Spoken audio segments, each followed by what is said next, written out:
The sound of the slap echoed through the boutique like a firecracker, a sharp crack that cut through the soft jazz, slicing the air inside Cavette Luxe, flagship airport boutique at LAX. She clearly doesn't belong here, Sabrina Holt snapped, her hand still raised from where it had just struck the black woman in front of her. Security, get her out. This is not a charity boutique. All eyes turned. Conversations died. Even the sales associates froze mid-motion. And in the center of it all stood a woman in jeans, a gray cardigan, and white sneakers. She had no designer bag, no flashy jewelry, only a soft cloth tote and a worn wallet. Her name was Celeste Morgan. She didn't cry, didn't yell. She simply raised one hand, gently wiped the sting off her cheek, and smiled. Not out of pain, not in surprise, but with a kind of knowing amusement, as if she already knew how this story would end, and that the people watching didn't. Sabrina blinked. The security guard hesitated. A customer started recording on their phone. What no one realized, not Sabrina, not the smug customers, not the staff frozen in place, was that they had just crossed a line they couldn't uncross. Because this wasn't just any woman. This was the woman who owned everything they were standing in. But to understand how this moment unraveled into the most humiliating downfall this store had ever seen, we need to go back. Not days, just hours. To the moment Celeste Morgan walked through the glass doors, dressed like no one important, and watched like everyone else wasn't. Before we go further, where are you watching from today? Drop your city or state in the comments. 3 hours before that slap rang out in the middle of the LAX terminal, a woman stepped off Flight 1723 from Atlanta. She moved without hurry, without entourage, blending easily into the sea of travelers. No assistant trailed behind her. No personal security cleared the way. She carried only a well-worn canvas tote over one shoulder and walked with the quiet confidence of someone who had nothing to prove. That woman was Celeste Morgan. To the untrained eye, Celeste might have looked like any tired traveler. Jeans slightly creased from the flight, a soft gray cardigan layered over a simple blouse, white sneakers built for comfort, not style. Her short, natural curls were tucked under a baseball cap, and she wore no visible makeup or jewelry. She did not attract attention, not because she was invisible, but because she was practiced at moving through the world without spectacle. But behind that modest exterior stood one of the most powerful women in American fashion. Celeste Morgan, age 48, was the founder and chief executive officer of Cavette Luxe, a global luxury fashion brand with 689 locations across the United States and 50 more in 15 countries worldwide. Her estimated net worth hovered near $1.8 billion. But to look at her that morning, you would never know. And that was exactly how she liked it. Unlike many CEOs who wore their wealth like a badge, Celeste never needed to dress for validation. She understood the difference between wearing power and wielding it. At red carpet galas, yes, she wore custom Cavette gowns and Italian heels. But on long-haul flights, in airports, she preferred simplicity, comfort over couture, quiet over clamor. More than once she had said to her team, "The more I blend in, the more I see what others don't." And that morning she came to see. Over the past month, she had received a series of anonymous emails routed through Cavette Luxe's internal feedback system. None of them were long, none of them emotional, but all had the same message. Something was wrong at the LAX flagship. Words like disrespectful, condescending, and tone-deaf kept repeating. Some mentioned the manager by name. Others were more vague. But the pattern was unmistakable. At first, Celeste had asked her regional team to do a routine check. They sent back glowing reports. All systems green, they said. Staff morale high. Customer satisfaction average to excellent. But Celeste had learned long ago that what got reported through channels wasn't always the full truth, especially in environments where image was everything. So today she decided to come herself. No press, no announcement, no warning. Just Celeste, in comfortable clothes during a long layover, walking into her own store like any customer might. She had done this sort of quiet audit before, stepping into a Cavette Luxe in Chicago disguised as a window shopper, visiting the Miami Beach branch under a pseudonym. But this time was different. This time, it wasn't just about mystery shopping.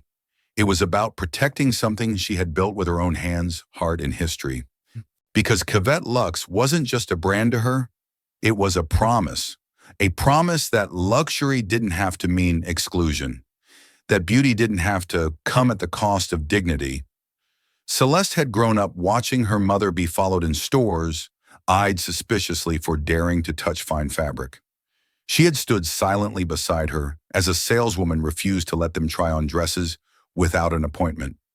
She had seen what it meant to be dismissed because of how you looked, and she had vowed that if she ever built something of her own, she would do it differently. So when the emails came, calm, composed but clear, Celeste knew better than to ignore them. She owed it to every customer who walked through Cavette Luxe doors and deserved to feel welcomed, not judged. And so that's how it began.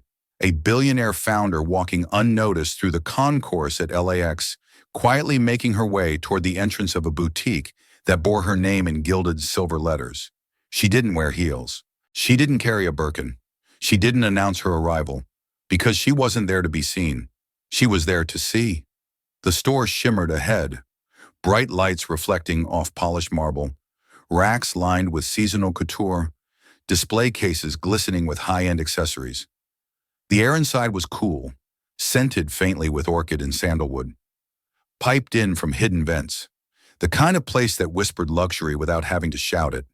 And in the center of it all stood a woman in a dark green tweed coat, heels clicking with precision, a curated smile already forming as she spotted Celeste.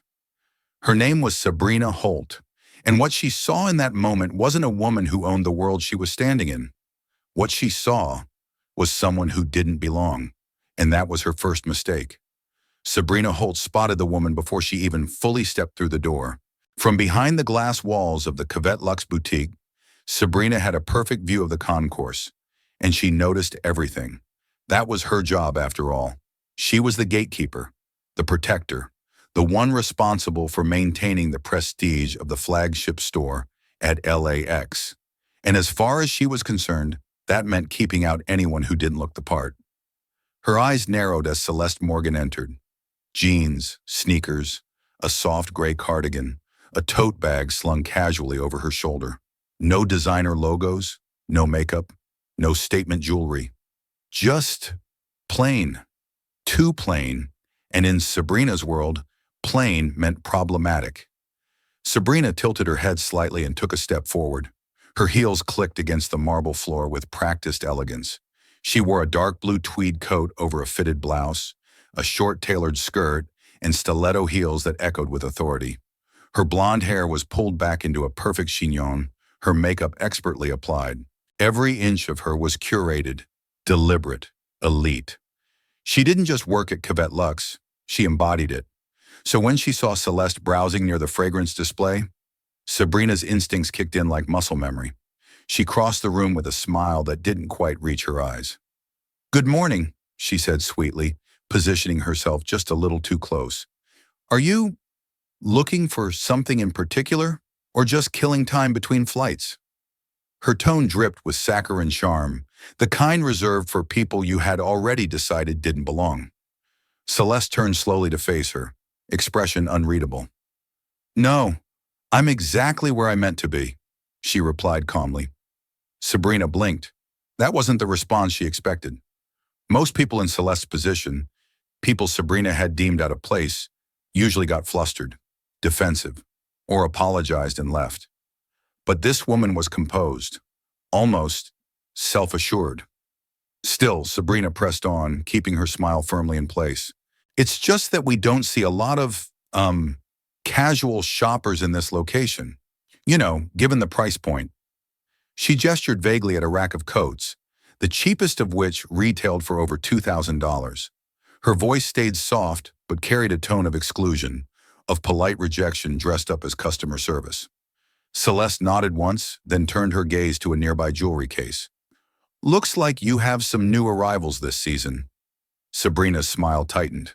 The woman wasn't leaving. In fact, she was making herself comfortable. This wouldn't do. Not in front of clients, not in front of Patricia Whitmore, who was currently examining scarves by the entrance. Patricia spent nearly $10,000 a month in the store and had been known to complain when the wrong crowd lingered too long near the displays. Sabrina took a subtle step closer and lowered her voice. "Sweetheart, I just want to save you the trouble.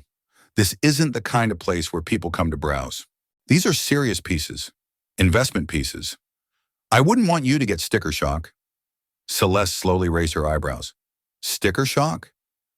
"You know, things here tend to run a little steep," Sabrina said with a shrug. "Not your typical airport souvenir shop." That's when Patricia, hearing the conversation, chuckled softly. Sabrina caught the sound and felt her confidence swell. She was being backed, her judgment validated. That always made her bolder. With a casual flourish, Sabrina waved a hand toward a display of handbags. "That clutch, for instance, costs more than some people's entire vacation. Wouldn't want to tempt fate, would we?" She laughed as if sharing a private joke. A few customers nearby glanced over, curious. The room's energy shifted ever so slightly. Not quite hostile, but charged. Watching, evaluating, judging. Celeste remained calm. Her eyes moved from the clutch to Sabrina's smirking face. "I see," she said simply. Then without another word, she turned and walked further into the store. Sabrina blinked again. She felt the first hint of frustration rise in her chest. Why wasn't this woman embarrassed? Why wasn't she leaving? She glanced toward the staff counter and made quick eye contact with Naomi Blake, one of the newer sales associates. Naomi gave her a nervous smile and nodded in support. Sabrina straightened her shoulders. She wasn't going to let this go. "Excuse me," she called out as Celeste reached for a necklace inside another display case. "Our jewelry collection is curated for our exclusive clientele. If you're interested in something more affordable, we do have a limited accessories section in the back." Celeste turned again, slowly. Her face remained expressionless. But there was something in her eyes now. A flicker. Not anger, not shame, but recognition. Like a quiet click of a puzzle piece falling into place. She didn't respond. She just looked at Sabrina for one long, heavy second. And then, as if dismissing a waiter at the wrong table, she walked toward the center of the boutique without another word. That was when Sabrina made a decision. She was going to make this woman leave. Not physically, at least not yet, but emotionally, psychologically. She was going to humiliate her until she walked out on her own, because in Sabrina's world, there was no greater threat than someone who refused to feel small. And Celeste Morgan, though Sabrina didn't know her name yet, was refusing. That made her dangerous. By the time Celeste reached the center of the boutique, the air around her had shifted. It was no longer just about Sabrina Holt's judgment. It had become something bigger, a performance, a slow, creeping spectacle building moment by moment, layer by layer. Sabrina followed behind like a hostess eager to control the evening's narrative. She wasn't just managing the store anymore. She was conducting it like a stage, and Celeste had unknowingly been cast in a role she never auditioned for. "Everyone," Sabrina said cheerily, her voice projecting with fake warmth, "we have a guest who's interested in trying on the Esme draped gown. Yes, the one from our fall prestige line. $4,500, hand-stitched, and flown in from Milan." Heads turned. Even customers who hadn't noticed the earlier exchanges began to watch. A young couple near the perfume wall paused mid-conversation. A man in a sleek black suit lowered his sunglasses. Several phones subtly angled toward Celeste's direction. Celeste remained still. Her hands were LAXed at her sides, her posture calm. But her presence was beginning to absorb all the attention in the room, not because of anything she had done, but because everyone was waiting to see what she would do next. Sabrina kept smiling, but her tone sharpened like a knife wrapped in velvet.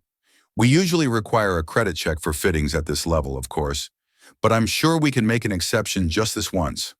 A ripple of laughter spread across the floor. At the front counter, Naomi Blake, the young associate with just 5 months of experience, giggled nervously and whispered to a coworker, "Miss Holt is so savage today." It wasn't malice, just mimicry. Naomi had learned early that admiring Sabrina meant job security. At the same moment, Patricia Whitmore, the boutique's most loyal VIP, folded a silk scarf neatly and chimed in from behind her sunglasses. Darling, maybe you'd feel more comfortable somewhere. Cozier. There's a delightful little clearance outlet near Terminal 2. Celeste's eyes flicked in her direction, but said nothing. Then came the voice from the back. Derek Lanning, the assistant manager who had been quietly observing the interaction. Miss Holt always knows how to protect the store's image, he said loud enough for nearby customers to hear. It wasn't just a comment, it was a line delivered to confirm allegiance. Sabrina turned and smiled approvingly at Derek before looking back to Celeste. Of course, if our guest would prefer, we do offer a more affordable accessory section. No appointments needed, no credit check required, just a little something to remember your visit. Another soft wave of laughter moved through the crowd, growing bolder now. People were beginning to enjoy the scene, like they were at a fashion show with a surprise act. Near the fragrance counter, a woman in red heels muttered, "This is what happens when people think Instagram outfits make them high society." Her friend laughed and added, "She probably asked to try on the whole store. Next stop, photo shoot on the tarmac." Celeste reached for the edge of a glass case displaying high-end jewelry. Her fingers moved gently, tracing the edge, not to touch the items, but to steady herself in the tension that thickened with every second. Sabrina's voice rang out again, louder this time. "I just want to make sure you're comfortable, ma'am. We wouldn't want you mistaking our display items for something available in your price range." It was a direct hit.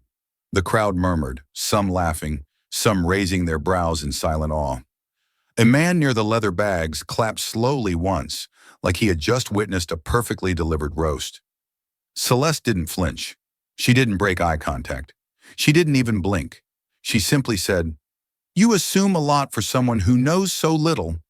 The store quieted for a moment, a beat of breathless silence. It wasn't loud, but the weight of her words hit something in the room. Not everyone understood the gravity of what had just been said, but Sabrina did. That was when the real cruelty began. Sabrina laughed, a sharp, high-pitched sound. "Oh, honey, don't take it personally. It's not about you. It's about the standards. We have an image to maintain, that's all." But the way she looked Celeste up and down, her worn sneakers, her frayed tote bag, her lack of branding, made it clear what Sabrina really meant. From the side, Luisa Delgado, the cashier and single mother, stood frozen behind her register. Her hands clutched the edge of the counter. She wasn't laughing, she wasn't smiling, but she wasn't speaking either. Because in this store, silence had always been the safest choice. The performance had reached full scale now. Even people passing by outside the glass storefront were stopping to look in. Two college-age travelers stood on tiptoe to get a better view. Someone held up a phone. A low murmur of, "What's happening?" rippled among them. Inside, Celeste Morgan stood alone in a sea of silk, marble, and polished smiles. A room full of people draped in luxury fabric, many of whom had just decided her presence was offensive to their experience. And at the center of it all, Sabrina Holt, standing like a queen on her runway, spoke with the smooth cruelty of someone who had delivered this performance before. "Honey," she said, "let's not pretend. You don't look like someone who shops here. You look like someone who got lost on the way to the food court." The crowd laughed. A few even applauded. And Celeste? She smiled again. Not because she was amused, but because this time, she knew for certain. The show was being recorded. The room buzzed with low laughter, the kind that lingered in the air like perfume. Sweet on the surface, rotten underneath. Celeste stood still among it all, her expression unreadable. She had been insulted, mocked, laughed at, and yet her silence seemed to unnerve Sabrina Holt more than if she had shouted back. Sabrina watched her closely, waiting for the moment Celeste would break. An outburst, a tear, a stumble. Anything that would confirm what Sabrina already believed, that this woman didn't belong here. But Celeste gave her nothing. That made her dangerous. Sabrina cleared her throat and tilted her head, voice loud enough for everyone to hear. "You know," she said, "when someone's acting suspicious, we have certain protocols, especially when they've been lingering near high-end merchandise." Celeste raised an eyebrow, the first sign of reaction in minutes. "Suspicious? Oh, don't take it personally," Sabrina replied with a mock apologetic smile. "It's just that we've had, shall we say, incidents before, people pretending to browse, getting a little too comfortable. She turned to Carlos Jennings, the security guard stationed by the entrance. Carlos, would you mind conducting a quick check? Store policy? We just want to be sure everything is where it should be. Carlos hesitated. He wasn't new, but he had never seen Sabrina pull this move in front of a crowd before. Still, the unspoken rule was clear. Sabrina ran this store, and if you questioned her, you didn't last. Celeste remained calm. You want to check my bag? Sabrina clasped her hands, nodding sweetly. If you have nothing to hide, I assume you won't mind. Without a word, Celeste slowly unslung her tote bag and held it open. The room went silent. Even the giggles stopped. Everyone leaned in, the same way people lean into drama on reality television, waiting to see if something juicy would be revealed. Sabrina stepped forward like a game show host about to announce the final answer. Let's see what we have here, she said as she reached inside. Keys, a small notebook, a pair of reading glasses. Oh, and what's this? She pulled out Celeste's wallet. It was old, clearly worn, and held together at one corner with a piece of silver tape. To Celeste, it was just a functional item, a reminder of her past, perhaps, a symbol of practicality. But to Sabrina, it was a gift, a perfect prop for the final act. She held the wallet up like a trophy. Ladies and gentlemen, she announced, turning slightly so others could see, a designer boutique, and this is what she's carrying. Laughter exploded. Someone clapped. Another person muttered, that thing looks like it came out of a yard sale. A young man whispered, she probably saves coupons in there. Sabrina smirked, twirling the wallet like she was spinning a golden coin. Sometimes people forget their lane, she said casually. This store isn't a charity. We're not here to play make-believe. Celeste gently extended her hand. Sabrina gave her the wallet back with exaggerated politeness. There you go, dear. Don't want to lose your valuables. The crowd murmured, their energy thick with judgment. They had become complicit, swept into Sabrina's theater of humiliation. Some seemed entertained, others unsure. But no one intervened. At the back of the room, Luisa Delgado still hadn't moved. Her eyes locked on Celeste, her expression stiff. She knew it was wrong. She could feel it in her bones. But her paycheck depended on her silence. Celeste tucked her wallet away slowly, deliberately. Her face remained unreadable. Then she looked up and said in a voice just loud enough to carry, Is this how you treat all your customers? Sabrina shrugged. Only the ones who pretend to be something they're not. Celeste stared at her for a moment longer, and then, quietly, firmly, he asked, May I speak to the store manager? A ripple of amusement went through the staff. Sabrina spread her arms like a stage performer preparing for a bow. You're looking at her.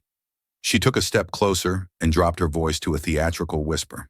And I'm telling you, as the manager of this store for 6 years, you're in the wrong place, at the wrong time, wearing the wrong clothes. Gasps, giggles. A few customers exchanged glances, unsure whether to laugh or feel uncomfortable.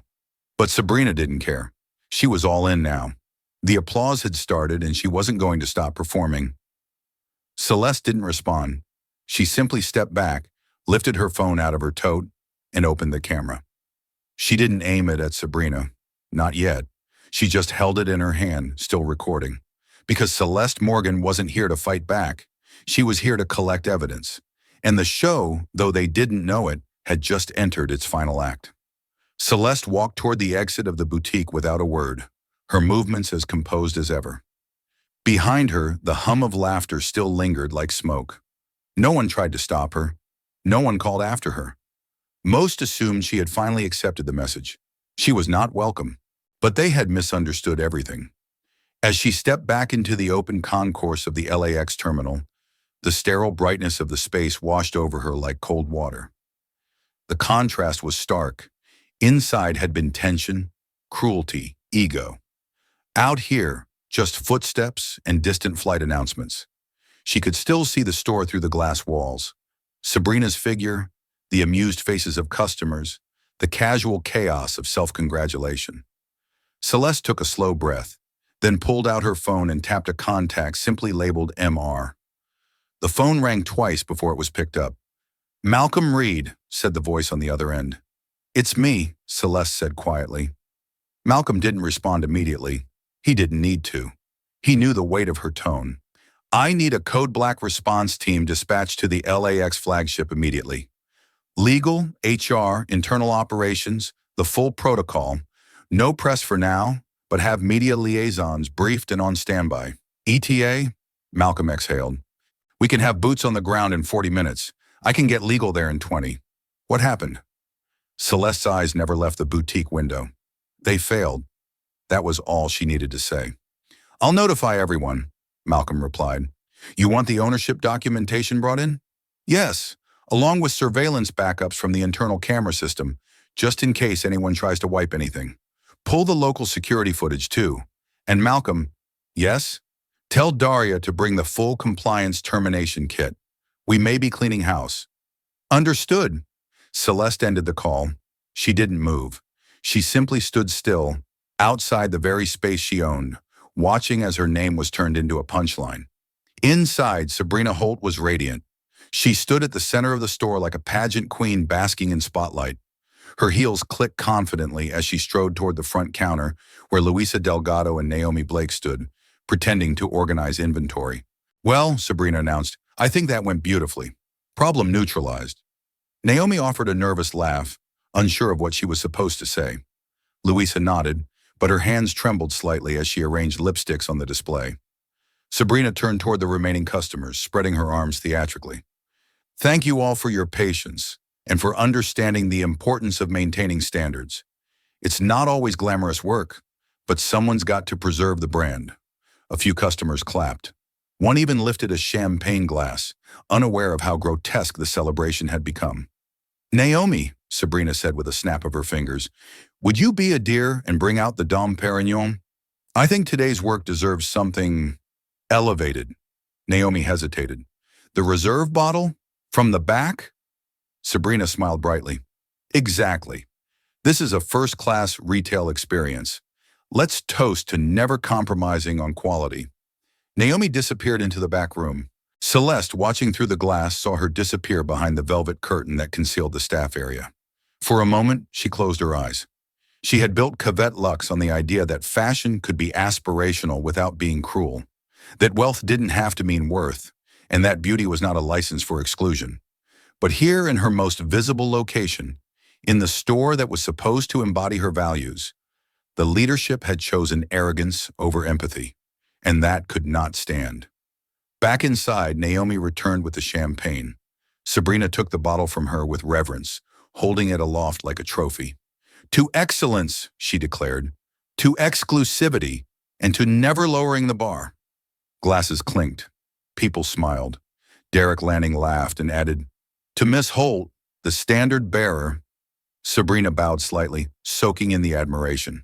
She glanced toward the store entrance and saw Celeste still standing there, outside the glass, watching. Instead of discomfort, she grinned wider. Oh, she's still here, Sabrina said loudly enough for others to hear. Maybe someone should tell her Macy's is down the escalator. Laughter rippled again, but Celeste didn't flinch. She simply tapped a few buttons on her phone, sent the location ping to Malcolm, checked the time, 12:37 p.m. The clock was running. Sabrina, still basking, turned to Luisa. Let's prep the floor for the VIP clients arriving around 1. I don't want any distractions. We've set the tone, now let's keep it clean. Luisa nodded slowly, but her face had gone pale, because something felt off. Sabrina was louder than usual. The customers were bolder than ever. And the woman outside, she hadn't reacted once. That wasn't embarrassment. That was purpose. Celeste tucked her phone away. She had made her calls, summoned her team. The final act was coming. And none of them, Sabrina, Derek, Naomi, the customers now sipping champagne, none of them had any idea that they had just turned a luxury boutique into the stage for their own downfall. They were too busy celebrating. Celeste was busy preparing the consequences. At exactly 1:01 p.m., 3 black SUVs pulled up outside Terminal B of LAX. They moved in silent unison, tinted windows reflecting the California sun. They didn't park at the curb. They stopped directly in front of the luxury retail wing, an area typically reserved for high-tier vendor deliveries in private security. Out stepped 5 individuals. No flashing badges, no announcements, just clean-cut suits, tailored coats, and calm, direct expressions. Each of them moved with purpose, scanning their surroundings with the quiet focus of professionals who had done this many times before. Leading them was Rachel Stone, Director of Human Resources for Cavette Luxe's national operations. At 52, she had built a reputation as the enforcer of culture integrity. Flanking her were Malcolm Reed from Legal, Daniel Joe from Corporate Compliance, and Alyssa Knox, Head of Global Brand Management. Bringing up the rear was Carlos Medina, Internal Security, a man whose presence alone signaled one thing. Someone was about to be escorted out, and it wasn't optional. They entered the boutique without hesitation. Inside, champagne glasses clinked. Sabrina Holt stood mid-toast recounting her now famous confrontation with the disruptive woman. Naomi Blake and Derek Lanning flanked her with obedient smiles. A few VIP shoppers remained nearby, entertained by the story, laughing in all the wrong places. The bell above the door chimed gently as the team stepped inside. For a moment, no one noticed. The party atmosphere had created a fog of self-satisfaction, too thick to cut with reality. Then Rachel Stone spoke. "Miss Sabrina Holt?" Sabrina paused, glass raised. "Glass." She turned, brows lifted. "Yes, that's me," she said brightly. "Welcome to Cavette Luxe. I wasn't informed of any corporate visits today." Rachel didn't smile. "We're here regarding an incident involving a customer earlier this afternoon." "Oh," Sabrina said with a little laugh. "That wasn't an incident. It was a misunderstanding. I handled it with discretion and professionalism. I'm sure you saw how well the team supported me." Derek nodded behind her, and Naomi followed suit. Rachel's expression didn't change. She reached into her bag and pulled out a black folder, setting it on the glass countertop. "We've reviewed the footage, all of it. We've also received a formal recording from the individual involved, a complete copy of the entire interaction, from the moment she entered the store to the moment she exited." Sabrina blinked. She recorded it." Rachel nodded. "High definition, clear audio, no gaps." A hush fell over the boutique. The customers slowly quieted, sensing something had shifted. A few of them put down their glasses. One woman looked toward the exit, nervous. Sabrina straightened.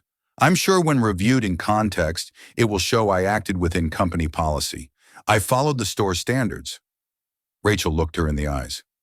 "Miss Holt, did you at any point ask a customer to leave the premises because of their appearance?"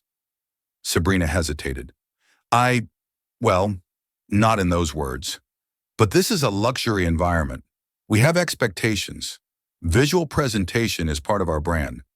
Did you make remarks about the customer's clothing or suggest she belonged in a different store? That was part of de-escalating. Did you imply she could not afford the merchandise?" Silence. Naomi took a small step backward. Derek's arms slowly folded. The customers were no longer smiling. Rachel turned slightly, and with a simple gesture, Carlos Medina stepped forward and opened the boutique door wide. And then, Celeste Morgan walked in. The silence was total. Sabrina's eyes widened, her mouth parting slightly. She looked at Celeste like she was seeing a ghost. Her voice dropped. "You." Celeste didn't raise her voice. She didn't need to. She stood with the calm presence of a woman whose entire empire had been tested by fire and built to last. Her gray cardigan remained buttoned, her sneakers scuffed, her bag unchanged. But suddenly none of it mattered, because everyone now knew exactly who she was. Rachel cleared her throat. "May I formally introduce you to Celeste Morgan, founder, chief executive officer, and principal shareholder of Cavette Luxe International." Gasps. Audible. Collective. Derek Lanning took a full step back. Naomi's hand covered her mouth. A VIP customer who had laughed earlier put her champagne glass down like it burned her palm. Someone dropped their phone. Sabrina stared, frozen. "But you looked..." Celeste met her gaze. "Like someone you decided didn't deserve basic human decency," Rachel continued. "Per executive authority, we are placing this location under internal review. Miss Holt, you are to surrender your credentials immediately and vacate the premises. Mr. Lanning, you are temporarily relieved of duty pending review. All current staff will be individually debriefed within the hour. Carlos Medina stepped forward again. Sabrina didn't move. He waited. Celeste spoke again, her tone even. This store carries my name, my legacy, and my promise that no one, no matter their outfit, their wallet, or their background, will be treated as disposable in a place I created. The room stayed frozen. No one dared speak. Outside, travelers passed by, unaware that within 100 feet, a reckoning was unfolding. Inside, the party had ended. The silence was louder than any music could have been, because now power had entered the room, and it wasn't dressed for attention. It was dressed for consequence. The moment Rachel Stone finished speaking, the air inside the boutique shifted. The invisible line between authority and arrogance had been crossed, and Celeste Morgan now stood firmly on the side that would decide what came next. Sabrina Holt still hadn't moved. Her mouth opened slightly, but no sound came out. She looked around the room as if searching for someone to confirm this was a mistake, a prank, anything but reality. Celeste stepped forward, her tone calm but piercing. Let me make something clear for everyone standing in this room. I didn't walk in here this morning as your CEO. I walked in as a customer, a woman, and I was treated as if I were nothing more than a disruption, a joke, an inconvenience. No one spoke. She continued, I didn't interrupt anyone. I didn't raise my voice. I didn't damage property. I didn't steal. And yet I was mocked, laughed at, publicly humiliated. Not by accident, but by choice, repeatedly. Sabrina's voice finally broke through, thin and defensive. I didn't know who you were. Celeste nodded slowly. That's the point. She turned slightly to face the rest of the staff and the remaining customers. You should not have to recognize someone's title, income, or status to treat them with dignity. You should not need a business card or a press release to decide that someone deserves respect. Then she looked back at Sabrina. You judged me by what I wore. You assumed my value by the condition of my wallet, and you encouraged others to join in the degradation. That is not a lapse in professionalism. That is a pattern of cruelty. Sabrina looked visibly shaken now. I was trying to uphold the store's image. No, Celeste interrupted, her voice still measured. You were upholding your image. The version of this brand that exists only in your head. One where exclusivity means exclusion. Where luxury is a weapon, not a welcome. Rachel Stone stepped beside Celeste. Miss Holt, please surrender your keys, credentials, and any store-issued devices. Your employment with Cavette Luxe is terminated effective immediately. You are also banned from entering any Cavette Luxe property moving forward. Sabrina reached into her pocket with trembling hands. The silence was unbearable. She placed her lanyard and keycard on the counter. Celeste did not look away. Neither did anyone else. Carlos Medina stepped behind her, ready to escort her out. Sabrina opened her mouth to speak, perhaps to beg, to defend, to explain, but nothing came out. She was gone. Celeste turned her attention to Derek Lanning, who now looked as pale as the marble beneath his feet. You stood by, she said. You supported it. You added to it. Derek looked down, then up again. I thought I was protecting store culture. No, Celeste replied. You were protecting power, someone else's, not the values of this company. Sir, Rachel's voice followed. Mr. Lanning, your managerial duties are suspended pending full review. You will be escorted from the building and scheduled for a disciplinary hearing within 72 hours. Derek said nothing. He simply nodded, lips pressed tightly together, and walked toward the exit with his head down. Celeste turned to Naomi Blake. Naomi's eyes welled up. I'm sorry, I didn't know. I didn't mean to. You giggled, Celeste said gently but firmly. You whispered jokes to a colleague. You didn't stop when you saw it was wrong. You laughed when someone else's humanity was being stripped. Naomi's voice cracked. I was scared. This job, it's everything to me. I thought if I didn't support her, I'd lose it. Celeste studied her for a long moment. And now? Tears spilled down Naomi's cheeks. Now I see what I helped do. I'm so sorry. Celeste nodded once and looked at Rachel. She'll undergo mandatory retraining, full suspension. If she completes it with sincerity, She may return under probation. Rachel took note without question. Then Celeste turned to Luisa Delgado. Luisa had not moved since the moment she recognized what was happening. She looked at Celeste, ashamed. "I didn't speak up," she whispered, "but I didn't join in. I wanted to, but I couldn't afford to lose this job. My son, he depends on me." Celeste's eyes softened, but her voice remained steady. "Sometimes silence hurts more than words. But I saw you.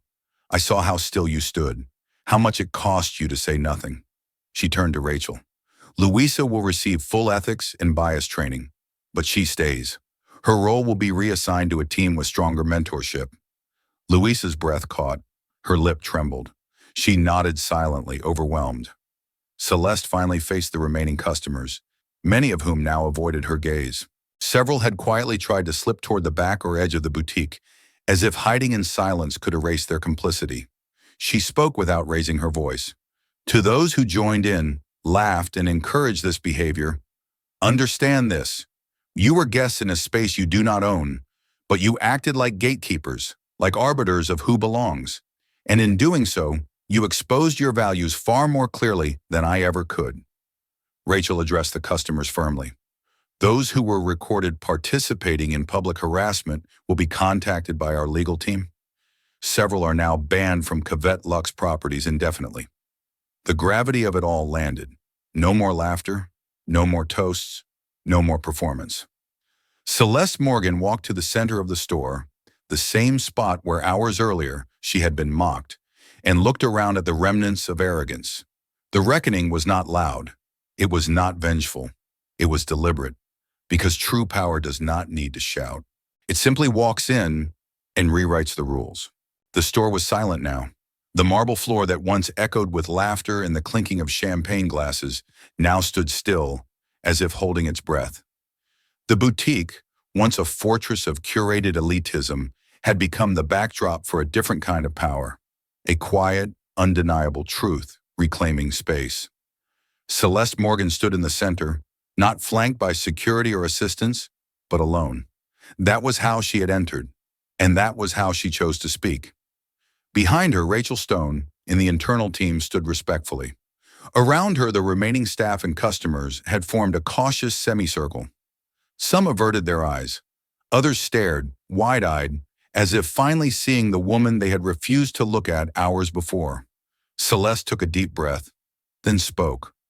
Not loudly, not theatrically, but clearly and with purpose.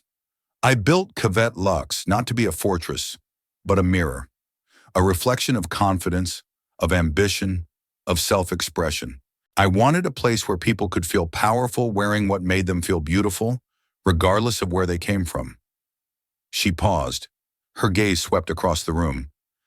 "But what I saw and hear today was not beauty. It was cruelty disguised as elegance. It was exclusion disguised as policy. And worst of all, it was applause in the face of humiliation."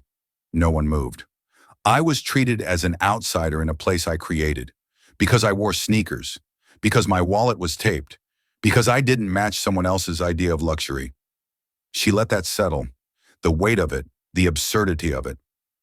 "And what frightens me most," she continued, "is not the slap I received, or the insults whispered while people pretended to shop.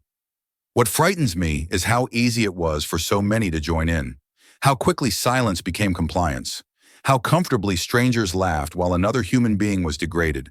At the back of the store, a young woman, one of the newer part-time assistants, covered her mouth, blinking back tears.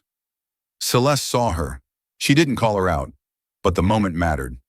"Luxury is not a license to look down," Celeste said. "Style does not excuse cruelty, and brand image should never become a barrier to human decency." She looked toward the front window, where people outside the store had begun to gather, sensing something unusual. A few were filming, some were confused, others simply watched, compelled by the calm fire in Celeste's presence. So let this moment serve as more than just a course correction. Let it be a lesson. To every employee who thinks their job is to protect a brand from people instead of serving people. To every customer who uses their wallet as a weapon of judgment. And to every leader who forgets that culture is built not just on what you say, but on what you tolerate. The words didn't need to be loud. They carried their own gravity. She turned toward the staff again. If you have ever silenced your conscience to protect your paycheck, ask yourself what kind of future that builds. If you've ever laughed along when you should have spoken up, ask yourself who else paid the price for your comfort.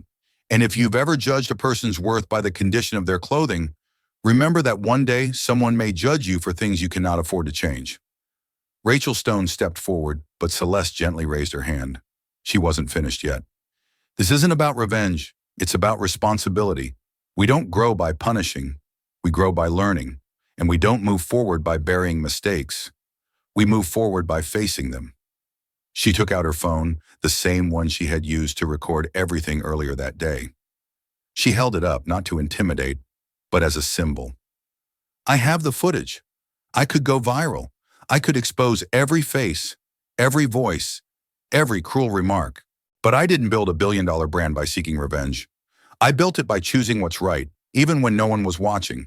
Then she set the phone down on the display counter beside her. So instead of releasing this video myself, I'm choosing transparency. Our media team will make an official statement. The footage will be archived, not for spectacle, but for education. Because this story isn't just about me. It's about what happens when silence becomes normal, when cruelty becomes entertainment, when good people stop asking hard questions. The boutique was still silent, but this time, it wasn't fear or tension. It was reverence. Celeste looked around the room once more. Her final words rang like a quiet anthem. If you want to wear something truly powerful, try kindness. If you want to protect a brand, start by protecting people. And if you ever forget the value of a human being, ask yourself what you'd give to have your dignity back after it's been stripped in front of strangers.